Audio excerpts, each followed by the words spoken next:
Hello, Valentin. Welcome. Welcome, Sandra. Thank you for having me.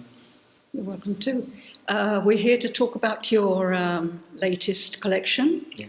It's called Dimensions, am I right? Dimensions, that's it. That's it. So how many works does this collection have? It's ended with 29 finished photographs.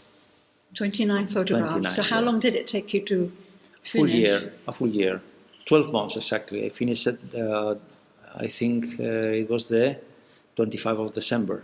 25th of December? That's it. On Christmas Day? That's it. Ah. All the year. So I work in this collection all along the year. So what's the collection about? I mean, what's the subject of your collection? Well, it's a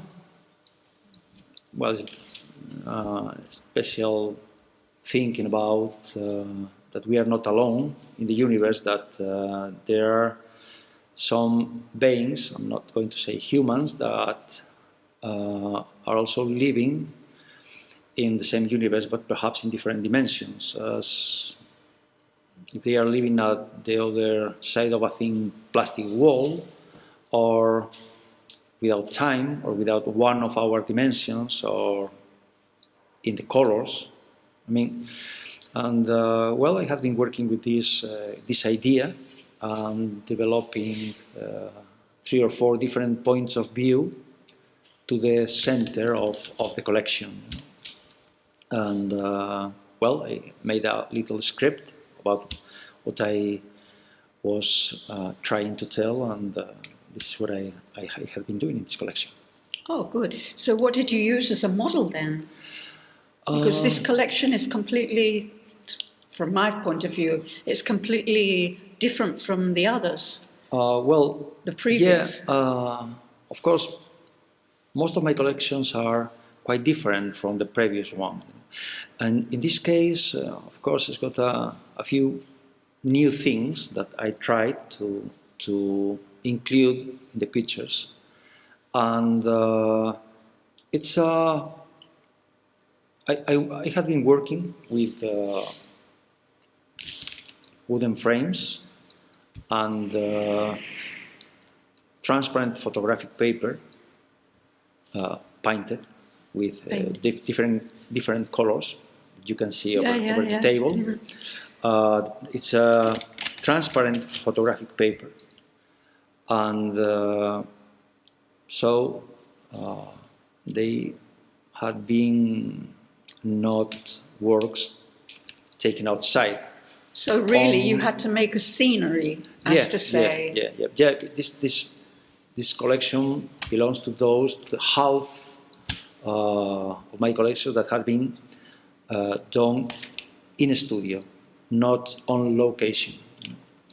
So it's a kind of a still life. All the collection is a kind of a still life. So you do consider it as a still life? Yeah, I think I can consider it as still life because it was made over a big table in my studio, with lightings and all these things. Yeah. So what's the difference between shooting inside to shooting outside? Well, it's basically there is an important difference. When I try to find the subjects to my collections or the models to my collections outside, I use the things I can find outside. Mm-hmm. When I work inside, I can create those models that I need to get what I want in my collections. So it seems that it's easier to get what you want if you can prepare the scenario for it, but the truth is that it's much more complicated because you have to take care of light, of colors, of everything. And in this collection, especially in this collection, I thought it will be easy, but it wasn't. It wasn't easy. It wasn't at all. No. But much more creative. Because you intervened more so than. But and also because I tried to follow my script, my thinking, my designs from the beginning, which was really difficult to get because the truth is, I thought it will be easier than it was, much more easier than it was. It was develops being very complicated. Well, But how did you feel when you finished this collection? well, I felt absolutely destroyed, tired. Exhausted, I should imagine. I really wanted to finish with this collection, and at the same time, very happy because watching the full work, I felt satisfied with it, and well, I wanted to stop, to relax, to have a rest, but I was satisfied. But how did you know that this was the end? How did you know? What did you feel? I mean, well, I've come to the end of my collection. I know I can see it, I can feel it. What made you not want to continue? In one side, you start thinking that you will repeat yourself or repeat the way you develop the idea that you have for that concrete photograph. 29 pictures in one collection, to me, it's a lot. But this also means that the collection was so powerful, that I felt it so strong inside of myself that I couldn't stop. You couldn't stop. I couldn't stop. So the first 12 or 15 photographs came to life very fast. Well, very fast in my measurement of time, because it's always very slow. And then I stopped for perhaps 2 months to have the idea for the last 4 or 5 pictures. I knew that I wanted to have 4 or 5 more photographs in the collection, but it was very difficult to find a way, and not only the way to take the image or to design it, but also the idea on how it will be. I wanted a little more closer and more hard, with more definition on one side, and on the other side I wanted it to be more soft, more difficult to see. So I was in a crossroad for the last few pictures, and one day suddenly it all was together in my mind. All came to life in perhaps in 2 weeks. I think in even less than 2 weeks, the last 4 or 5 photographs came to life very fast, and I didn't have any doubt while I was doing the last 4 or 5 pictures. It was just this and this and this all the time. It was okay. This is it, and I finished the 25 of December. Wow! And how was it developed? How did you develop? Did you shoot it all together? No. Like before? Yeah. No,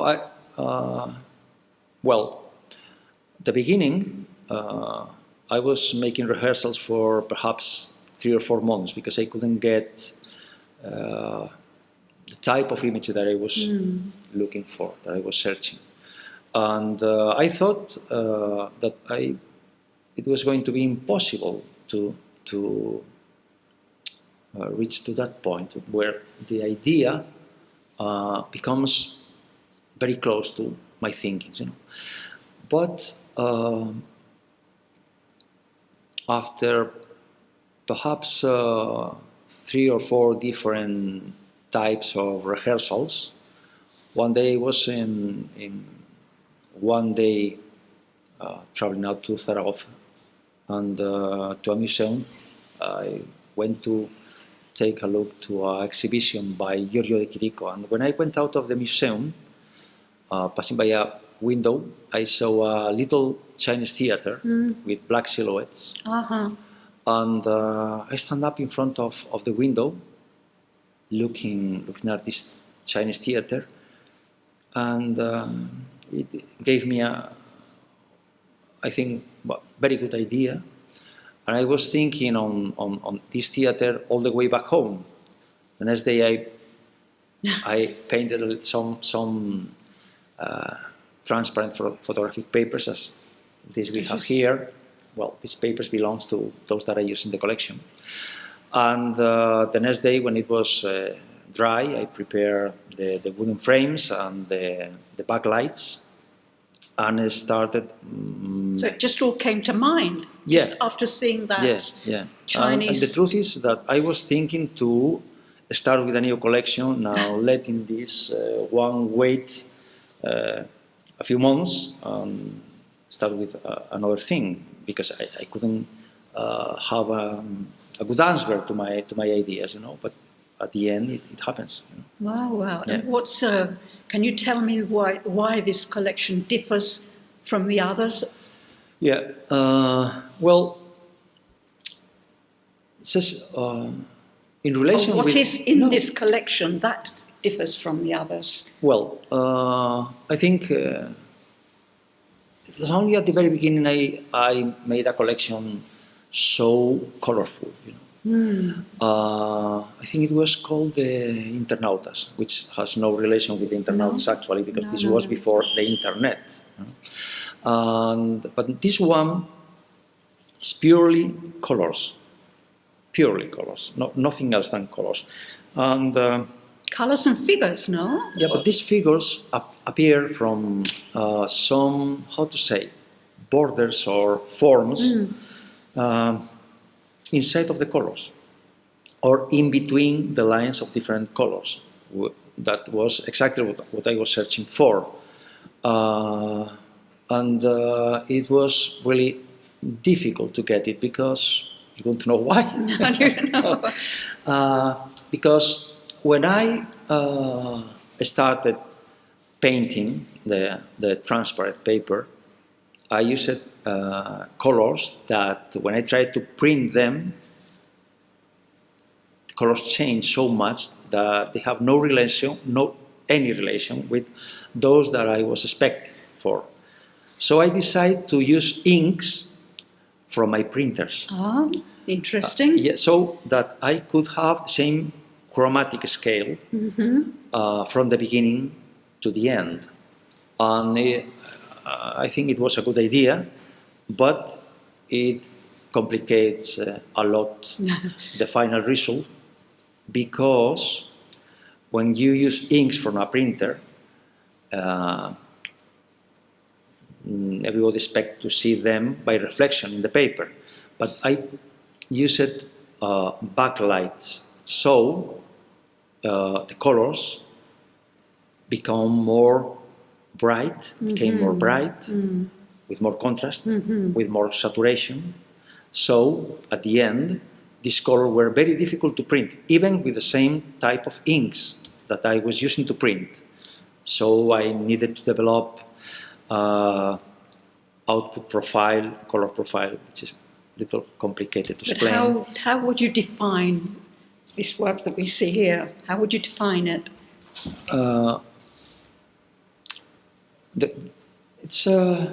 It's really difficult to see it.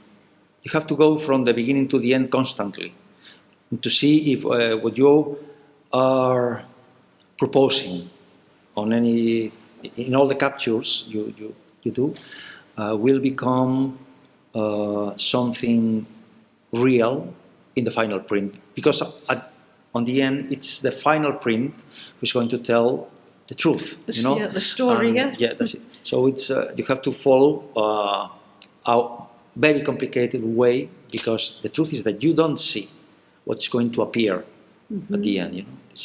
This was very difficult. So working with so much saturation of colors along all the collection, it was a new experience, and it was very good for my technique and to enter a little more in the color profiles. But I think perhaps 23 or 24 years ago, I tried this with film, of course, with film. Not this is made. The capture is digital, but that collection was made in film. So you would say that this has been a very difficult collection. Very difficult. It's taken you a long time to investigate. Yeah, I think only the Jaws, the collection 2026, needed more time to develop. This was years, but this collection was really very difficult, technically, very difficult, because it was very clear in my mind. Yeah, the idea was very clear, but the question is that to get some, let's say, green, I was using a mix of colors. I was using, let's say, cyan, for example. It's a simple color to understand. I used a mix of blue and green. And these lines, so that I can get those beings that I want to appear, the colors must not touch one with the other. There must be a very little, very fine line, you know. And when I used to capture, I used to shoot the camera, but a little out of focus, so that the colors mix. And in that line, the blue and the green gives you the color cyan. Okay, so you don't see the cyan in front of you.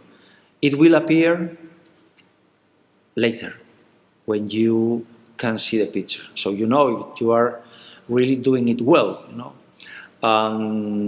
The forms of these beings appear little by little, and taking a lot of care with the amount of color that you use in the papers and the amount of light that you put on the back of the wooden frames. Very difficult. Yeah, now I understand why you've taken a year investigating books. Yeah. Perhaps nearly half of the year was lost in the rehearsals, and then 6 full months to finish the 29 photographs. Is there any outstanding technical characteristic that you like to point out? Well, I think for a professional, I think it will be interesting to know what I have been doing, but it's very difficult to explain if you don't understand very much about color spaces and color profiles. Yeah, of course. I think if you see the process from the beginning to the end of a picture, you will understand that there are happening very complicated things that you don't know why. Of course, they have a technical explanation, but if you don't know the technique, it's very difficult to explain it only with words. You know. But of course, the technique I use for these pictures, I think it has no any use at all for commercial photography. Because it's a distortion of reality. That's it. Do you say you were more technical or more intuitive? Well, it's a good question. If you try to approach to the limit of a technique, of course you must know what you are doing. You have to be very technical. I think if you are a virtuoso, it will be better as playing a violin. You know what I mean? If you want to play it very well, you must be as good as you can, so that you can do whatever you want. With photography, it's exactly the same. But when you are going just close to the edge, to the border of what you can do, of course you have to work a lot with your intuition to push yourself on the right way. But intuition and technique is only a part, one of the 3 or 4 legs that you need to be creative. I mean, so you'd say you were equally technical and equally intuitive?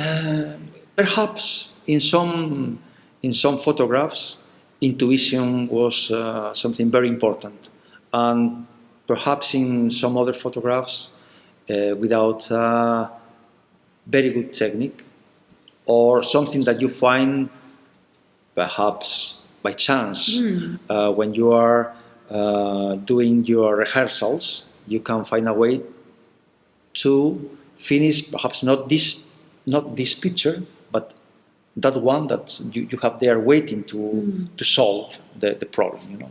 So yeah, technique and intuition is the base of what you are doing as a creative, I think. Another thing is when you shoot, doesn't matter if it's outside or inside, no? Why can't you see your photo Normally, if you go, finished before you get back? I understand the question. Normally, when you go to take a picture in a landscape, it's there, obviously. But you're not. There are snow, or it's raining, or it's fog, or whatever, and more or less, you know what you are going to get. But when you are working with colors out of color space and little out of focus, and with borders that will give you a different color, you can have it in front of you, but I think it's only a question of experience. This collection is the number 31, and I have been doing this type of working with this type of images the last 28 years. So in some sense I got the intuition to know what's going to appear. You know? Exactly. Anyway, I mistake. You do make mistakes. I was thinking to say sometimes, but perhaps I can say I mistake many times, because I need to try with my rehearsals at the beginning of all my collections to find a good way, the right way to reach to the point that I want to in few weeks, few months. If I need 1 year or even more, then perhaps I did it in the past. I took the decision to stop this collection and take a look in 2 or 3 years to see if I can follow with it. I did this with the Jaws, and I need, I think, 20 years to find a way to do it. Can you tell us what you see in advance in an image? Can you see what you can see in some of your images, for example? Yeah, of course. Well, or each person is different. I mean, well, what I see, it's a little different what the rest of the people can see, because I wrote the script. You know what I mean? So I know what I'm looking, what I'm going to see. But the rest of the people, when they are in front of one of my images, they don't see what I pretend to show. They see themselves. Those things that they can understand or capture with their mind because of their culture, influences, the country where they live, their education. So sometimes they see something that I include in my photographs, but not necessarily. And this can even change after a few months or after a few years. Even myself, even me, when I take a look to some pictures that I have done, let's say 1 year ago or 2 years ago, and then I don't remember exactly what was the script or what do I wrote in them. Sometimes to me it's a big surprise what I can find, because I see things that I didn't remember that were there, or perhaps that had been never there, that I just discovered anew this time, So it seems that they are alive. That they are alive. Yeah, so would you say you reproduce or do you create your art? Well, in some sense, I reproduce what is inside of me. Ah, You know, okay. seems to be a creation because you haven't seen it before. So, for example, this is yeah. creation. More. It's a creation because it's new and it's mine, absolutely mine. You know. No. And in this sense, I create all the process, all that was needed to show it to you.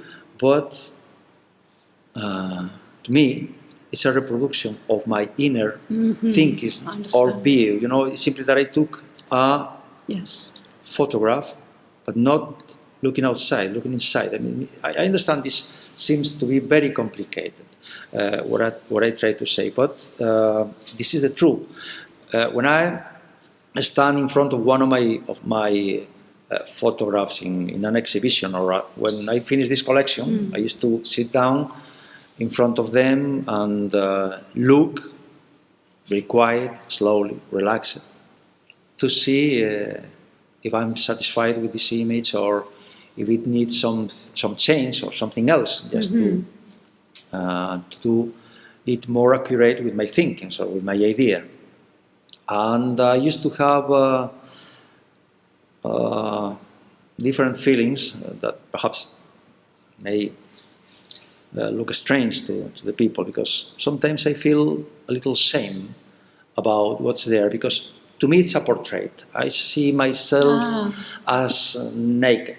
You know, I express many of my thoughts about humanity, about brotherhood, about nations, about whatever you want in it. And I can see it so clear that I feel a little afraid that you feel exposed. I can be to the world. Misunderstood, you know, or perhaps that I had been very clear, showing my things, which is what I want. At the end, I want to be true. I mean, no, there is not any lie on these pictures. I mean, it's absolutely my idea, my thinking about what I'm trying to express. In this collection, it is that we are living in one world and we will change to another world, perhaps, or we can simply meet with people from some other dimensions. Well, call it dimensions, call it worlds, call it life. It's life in many different forms. You know, this is what I was trying to show here. So, in this sense, if you watch 29 photographs, you can understand what I think about life, about death, about brotherhood, about humanity, about the universe, about, you know. And this is why I feel a little shame. It's very clear. And I do this in all my collections. I can tell, really, I'm proud of how true are all the collections. No, that's good. That's good. So, looking at this collection, I wouldn't say it was like classic photography. How far away are you from classic photography? Well, I have heard a lot of times that I don't like classic photography, which is not true. I really love classic photography. I really love classic photography, but good classic photography. It's only that it's not the way that I can use to express my inner world, because to me outside world is a reproduction of things, or is a kind of a theater. And I don't think that way. I think with these colors, with forms, it's not clear. It's not very clear inside of myself. So the aesthetic of my works is very different, quite different from classic photography. But if I tell you the truth, they are absolutely classics. They are absolutely classic inside of them. Composition, lines, everything, all the visual technique in my work is absolutely classic. Surprisingly classic. Surprisingly, I wouldn't say. If you understand as a technician how they are composed, you will recognize very clearly that this is absolutely classic. It's only aesthetically different, shockingly different, But I also have heard a lot of times that this is not photography, that this is a painting. I say, no, this is a photograph. Normally, they ask me, yeah, but is this a photograph of a painting? No, it's a photograph. Simply, so simple. There is not one line that I made with a pen or nothing at all. In this collection, I used inks on paper so that I can reproduce what I wanted as some forms, let's say. But of course, I could have used some other things, perhaps transparent textile that I used in that collection more than 20 years ago. Very powerful, with very powerful colors. But it's only that at the end of the day, I got images that you do not recognize as what could be the world of photography, but it's absolutely a photograph. Exactly. I can tell you that without a capture with my camera, without a shoot, these images are absolutely impossible to get. But then, Valentin, how do you read this? How do you read your art? Well, it's as I work by collections, it seems that it's a picture, it's a chapter of a novel, to say something, which is not, because a novel tells you a story that walks all the way through the novel.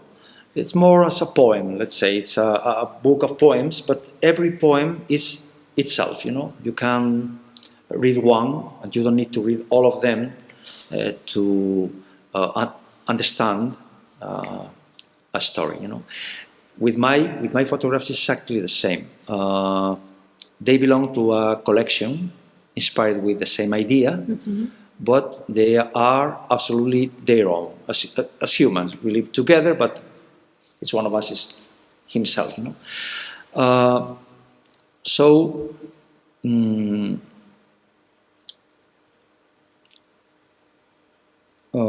how to say? If you try to read one of them, you have to start on one side of the image and keep in your memory all that you are saying while you follow your eyes all along the picture, the photograph, so that at the end you can go back and left and right, searching for those parts of the image that are interesting for you. And once your eyes get used to the colors and to the bright of the image, your brain will start telling you where are the things, where are the forms, where are the beings, where, the space. You will discover new faces or new beings in places that you haven't seen before. I think that they ask, my works ask for time. Give them time to start talking with you. That's what I was going to ask you. I mean, what do you see? Just carrying on with the last question. Yeah. What do you see when you look at them? Myself. Yourself. Yeah. Myself. Yourself, really? Absolutely. Absolutely. So when we look at them, what do we see? It's a kind of a déjà vu. It's a kind of a déjà vu. I mean, it seems that I knew them from all of my life. Yeah. It's simply that it's as when you're going to have a baby. Let's say your wife is pregnant and you are waiting for the baby. You have that illusion, that feeling, And when the baby is born, you watch him and you can see his face. You simply put a face on your feelings, oh, right. Okay. you know. But the feeling is my son, my baby. You know? Yeah. Then to me it's exactly the same. I knew these images from always, from all of my life. Simply, You just need now, to put the face to the image. now they have a face. Okay. You know, that's it. Yeah. So what does being successful mean to you in your work? Is it important? Normally, the importance of if you are successful, it's suppose that you are selling a lot of pictures and with very high prices. Of course, I want to sell pictures because you have to pay paper and lights and everything, you know. But what's more important? What you it's get more out of important that they can be understood. Okay. Because, or how to say, there must be something, maybe books or maybe videos or whatever that can be witness of your work, that can tell how it was done, what was the way you use it. Because if you are doing things that are very close to your limit or to the limit of the technique that people is using when you are alive, normal people are a little far away from that because they can spend a lot of hours a day, for months, for years, thinking about this, making rehearsals about this. So perhaps it will be necessary, let's say, 20, 30, 40 years for the people to understand it. So, I'm not very worried that perhaps this will be known decades before I went away.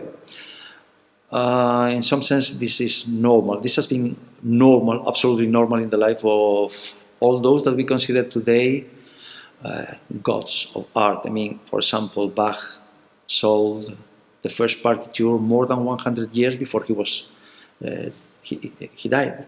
Or Nietzsche, absolutely never in his life printed a book. No, that's true. He printed himself 35 books of spoke Zarathustra, and he printed 35 that he paid for them, and he couldn't find 35 people to give the book as a present. I mean, and we're talking about, or Wagner, or we can talk about many Rembrandt, even Van Gogh, or even Van Gogh, even someone that you can believe it, it can be true, that they felt that they have lost their life, really? You know.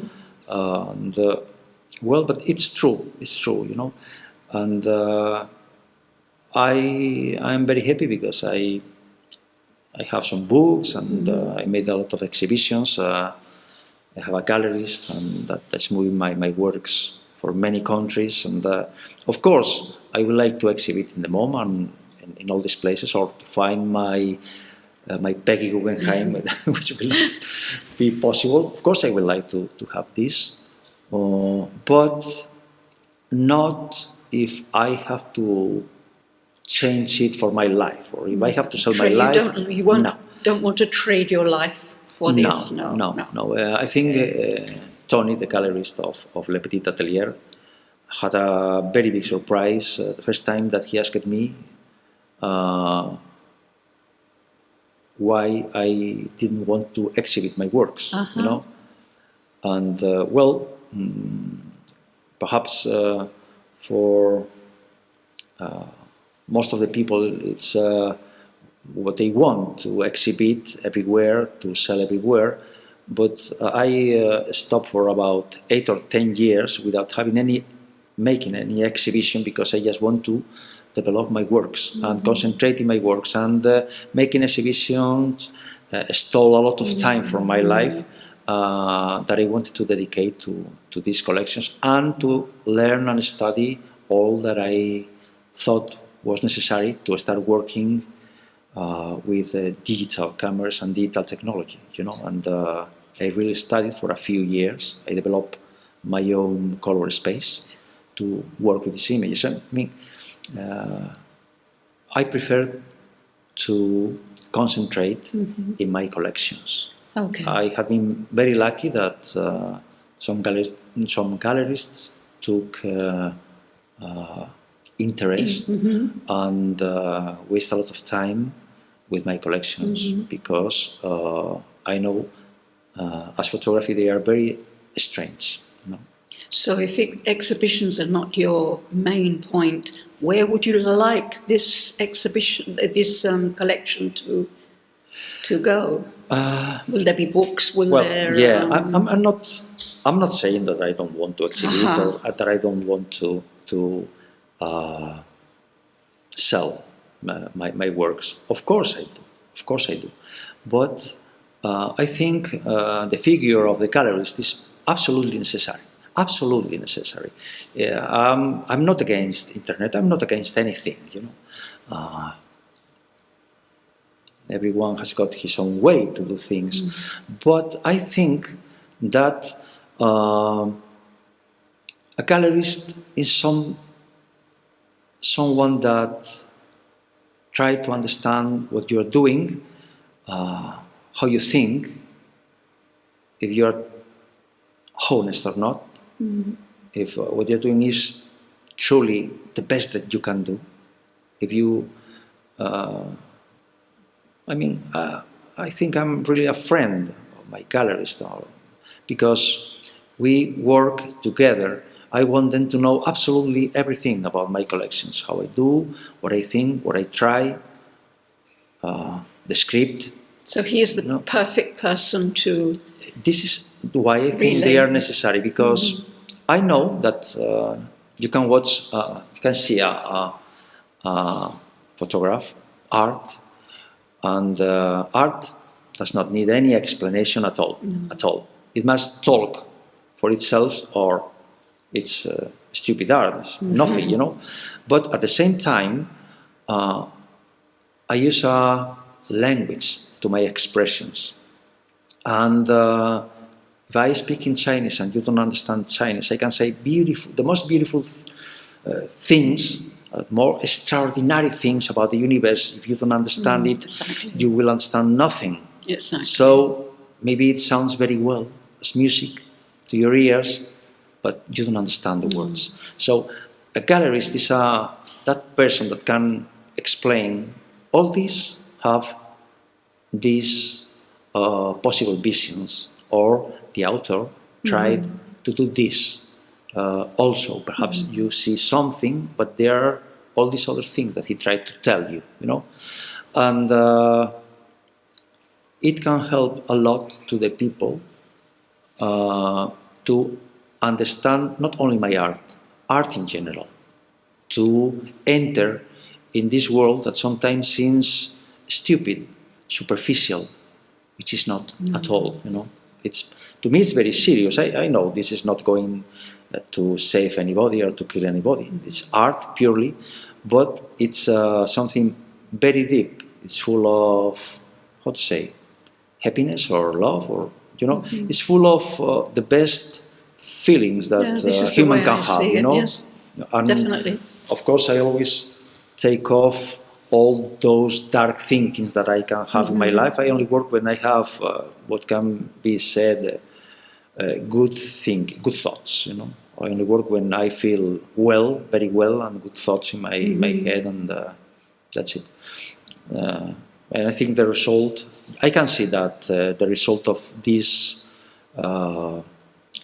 this way of work, it's a good idea, because at the end you get or I get what I wanted. Yeah, so is there anything else that you want to explain, like? I think it could be a good idea if I can explain what I wrote inside some pictures, some go 3 or ahead. 4 pictures if you want to see, because so the people can understand that those things that appear in my photographs are not simply how to say casual appearance. Okay. No, that I have been searching for them a few months Yes, before. yes, You know, go ahead. okay. Which, For example, look, this is, the Speriplano. You have about 4 or 5 that yeah, you want to.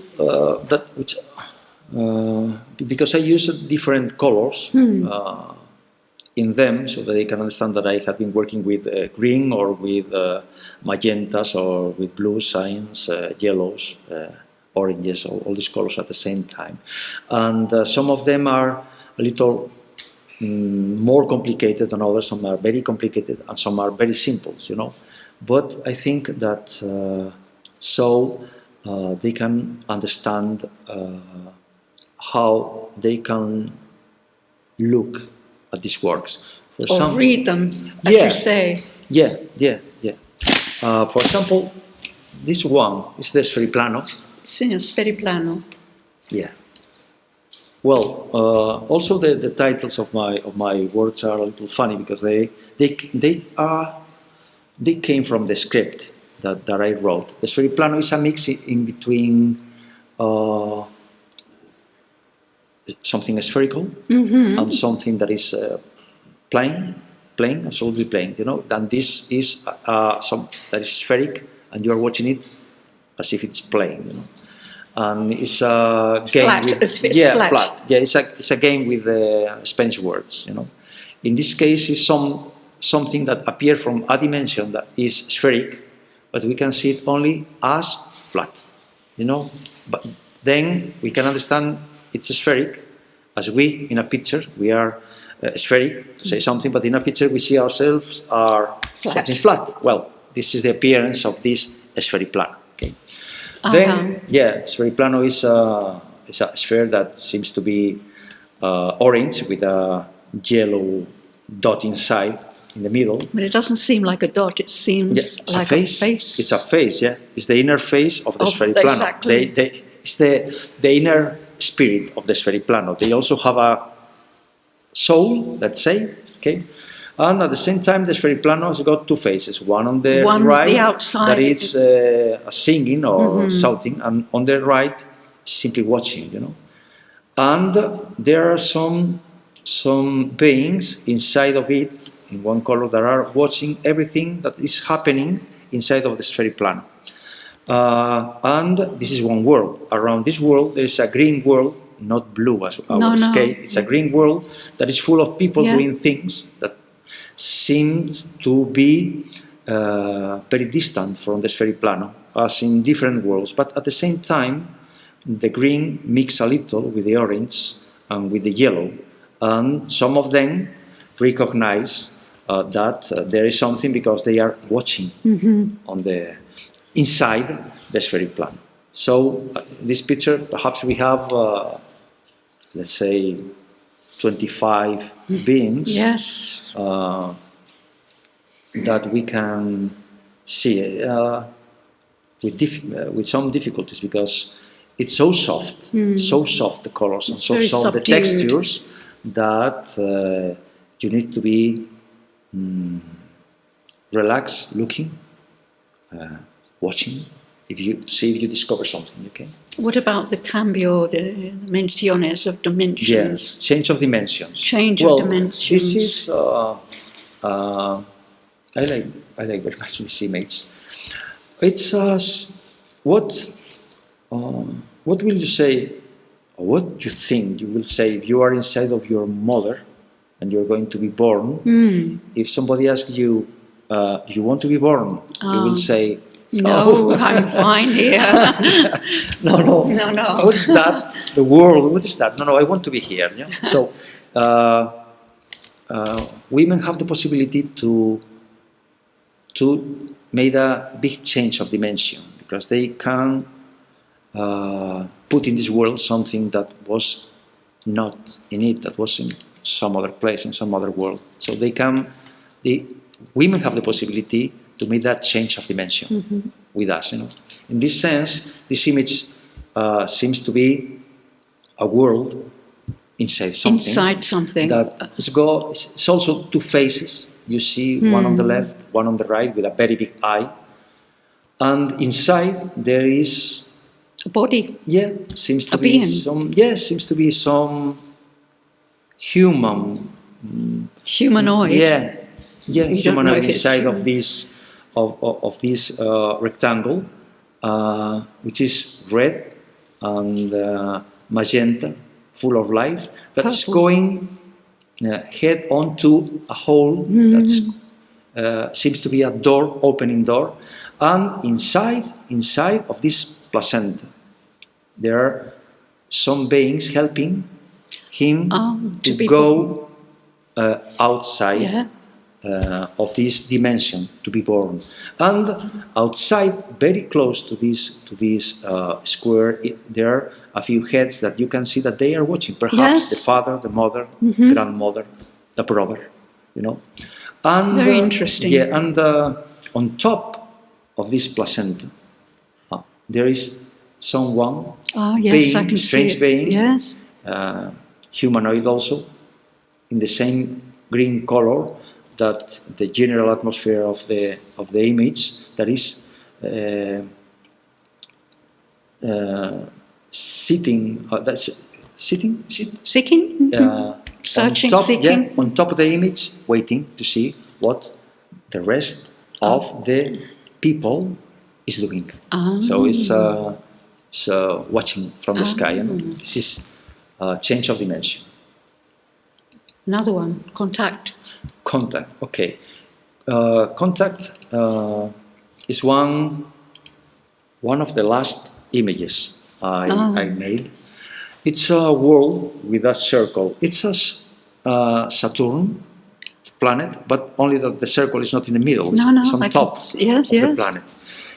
And there you can see on the borders 3 different faces. And one in the mix between the planet and the rings, it's also appear another face. And around the planet, there are a lot of beings that are watching from, let's say, crystal planet, perhaps, because it's got the texture of a Yes, it looks crystal a little jelly-like, ball, yes, a little glass or whatever. Yes, or whatever. And they are watching what is happening in this red circle, and the red is mixing with the yellow world crystal, and some of the yellow beings appear under the light of the red circle.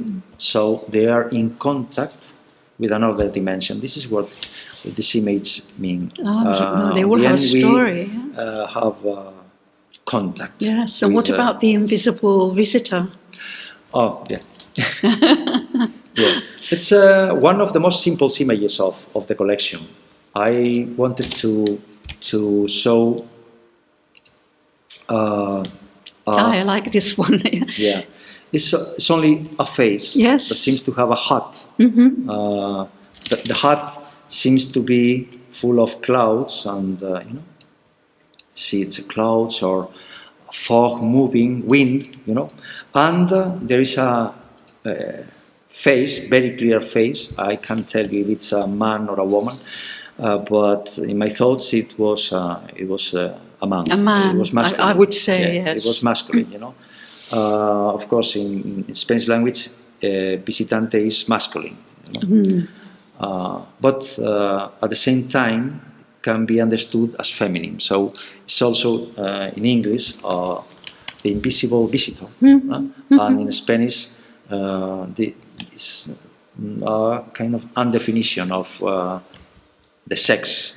If it have sex, obviously, yes.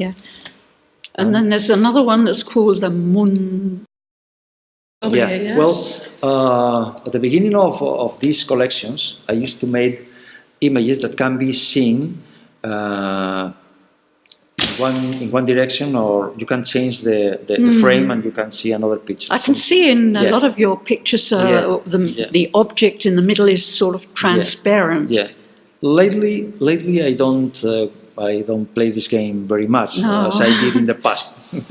I'm getting a little lazy. Oh, yeah. But this Mundoble can be seen in two different dimensions, no?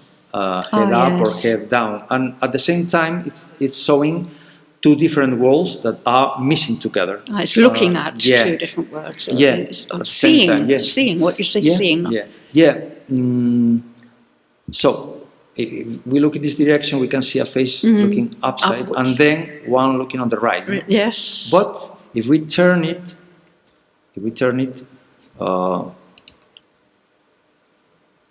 twice,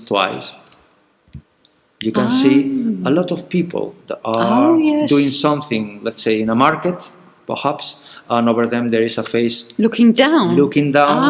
And the face that we have seen on the right simply disappeared. Now you can't recognize that there is a face anymore, And it's a game. Of course, I love the colors in this image. It's beautiful. And how the green and the magenta made the red and the yellow. It's beautiful. It's very rich. Very rich. I think it's very interesting. That's it. That's it. Well, thank you very much. It's been very interesting, Valentin. Thank you for having me. Welcome. Thank you for coming. That's it. Thank you, Sandra. Okay.